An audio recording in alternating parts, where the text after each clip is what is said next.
Hello, YouTube. Feels like it's been a minute. I suppose it's only been a few months. In any case, I am back with a new clock to share.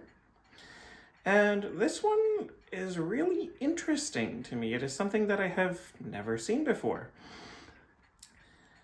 The clock is a small Westminster chiming bracket clock made between 1926 and 1929 by the Herman Miller Clock Company out of Zeeland, Michigan.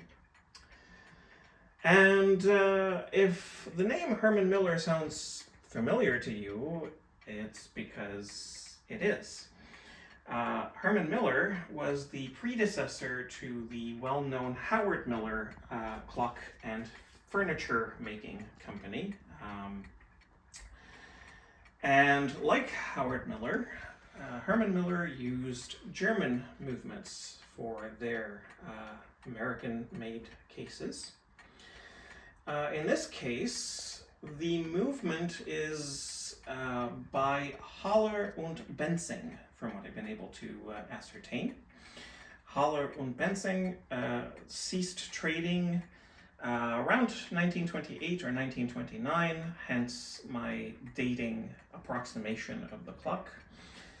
It's a really interesting design for this clock. I haven't been able to take the movement out as yet. It's in some ways your typical quarter chimer, chimes Westminster on 4 rods, strikes the number of hours on 3.